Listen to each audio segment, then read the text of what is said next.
بسم اللہ الرحمن الرحیم۔ السلام علیکم ورحمۃ اللہ وبرکاتہ۔ ناظرین گرامی، اللہ تعالیٰ کا ہمارے آقا دو جہاں صلی اللہ علیہ وآلہ وسلم پر خاص کرم یہ ہے کہ آپ صلی اللہ علیہ وآلہ وسلم کو اللہ تعالیٰ نے تمام علوم عطا فرمائی ہیں جن کا ادراک ہمارا انسانی ذہن کبھی نہیں کر سکتا۔ جو بات پیارے آقا صلی اللہ علیہ وآلہ وسلم نے فرما دی وہ پوری ہو کر ہی رہے گی۔ اللہ تعالیٰ ارشاد فرماتا ہے، اور وہ کوئی بات اپنی خواہش سے نہیں کرتے، وہ تو نہیں مگر وہی جو انہیں کی جاتی ہے۔ بعض علماء اکرام نے کہا ہے کہ خدا ہر چیز پر قادر ہے۔ اللہ تعالیٰ کے علم کے سمندر کے مقابلے میں نبی اکرم صلی اللہ علیہ وآلہ وسلم کا علم ایک قطرہ ہے، مگر آپ صلی اللہ علیہ وآلہ وسلم کا یہ قطرہ تمام مخلوق کے لیے ایک سمندر کے برابر ہے۔ یہ بات سچ ہے کہ ہم آپ صلی اللہ علیہ وآلہ وسلم کے علم کے بارے میں اندازہ نہیں لگا سکتے ہیں۔ اللہ تعالیٰ کی ذات تو بہت ہی وسیع ہے، ہم اس کا اندازہ کس طرح لگا سکتے ہیں؟ آپ صلی اللہ علیہ وآلہ وسلم نے اپنے سے پہلے گزرے ہوئے انبیاء اکرام اور ان کی امتوں کے ساتھ ساتھ آنے والے وقتوں کے بارے میں بھی اپنی امت کو آگاہ کر دیا۔ محدثین اکثر علماء اکرام کا کہنا ہے کہ جب قیامت قریب آنے والی ہوگی تو خانہ کعبہ کو گرائے جانے کا واقعہ پیش آئے گا۔ جن لوگوں کو اس کے بارے میں علم ہے ان کو اس کے بارے میں حدیث مبارکہ کی روشنی میں بتائیں گے۔ خانہ کعبہ کی نشانیوں میں سے ایک عظیم الشان نشانی یہ ہے کہ جب تک خانہ کعبہ قائم ہے اس وقت تک دنیا بھی قائم و دائم رہے گی۔ جب خانہ کعبہ کو گرایا جائے گا تب قیامت رونما ہو جائے گی۔ جب قیامت قریب آئے گی ایک بدبخت حبشی خانہ کعبہ کو گرا دے گا، پھر قیامت آ جائے گی۔ اس کمینے حبشی کے بارے میں آقا دو جہاں صلی اللہ علیہ وآلہ وسلم نے ارشاد فرمایا کہ اس حبشی کی شکل و صورت ایسی ہوگی، ایک چھوٹی چھوٹی پنڈلیوں والا حبشی خانہ کعبہ کو گرا دے گا۔ جبکہ بخاری شریف میں لکھا ہے کہ آپ صلی اللہ علیہ وآلہ وسلم نے ارشاد فرمایا، گویا میں اس حبشی کو دیکھ رہا ہوں کہ وہ کالا اور چوڑی ٹانگوں والا ہے، کعبہ کے پتھر اور اینٹوں کو اکھاڑ اکھاڑ کر پھینک رہا ہے۔ بخاری شریف میں ہے کہ قرب قیامت کے وقت حضرت عیسیٰ علیہ السلام کے پردہ کرنے کے بعد جب لوگوں کے سینوں سے قرآن پاک اللہ تعالیٰ اٹھا لے گا تو اس کے بعد وہ بدبخت حبشی خانہ کعبہ کو گرائے گا۔ اس حدیث میں افحج کا لفظ ہے، اور افحج وہ ہے جو اکڑتا ہوا چلے یا چلتے میں اس کے دونوں پنجے تو نزدیک رہیں اور دونوں ایڑیوں کے درمیان فاصلہ ہو۔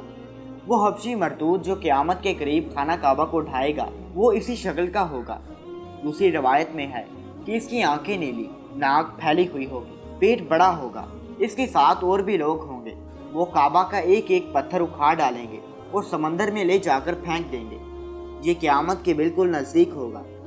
یہاں یہ بات بھی ذہن میں رہے کہ ان قیامت کی نشانیوں سے متعلق روایات میں چند ایک معاملات اور شخصیات کو چھوڑ کر ان کا وقوع ہونے کے وقت، حالات، شخصیات اور اقوام و عالم کا معاملہ کافی مبہم ہے اور واضح نہیں ہے، تاکہ اس پر کوئی حتمی رائے دی جا سکے کہ کب کون کیسے خروج کرے گا وغیرہ۔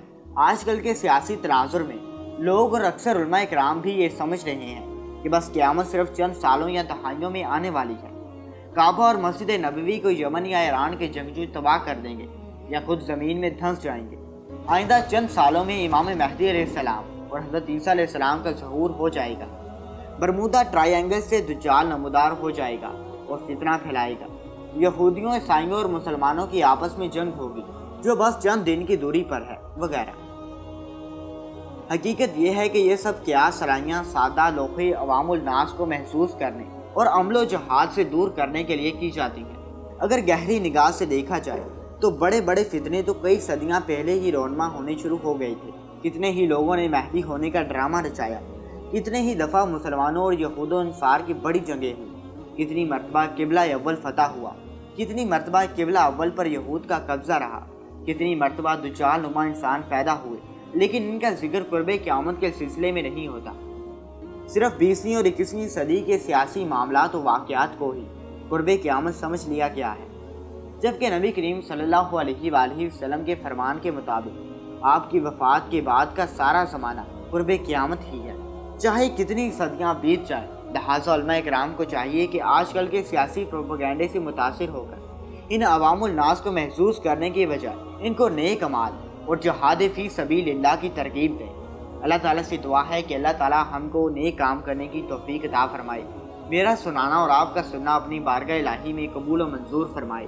آمین ثم آمین۔ دوستوں اگر آپ کو یہ ویڈیو پسند آئی ہے تو اس ویڈیو کو لائک اور شیئر ضرور کر دیجیے، اور اگر آپ ہمارے چینل پر نئے آئے ہیں تو اس چینل کو سبسکرائب کرتے ہوئے ہماری یوٹیوب فیملی کا حصہ بن جائیں۔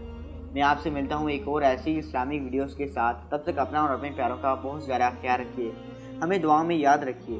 خدا حافظ۔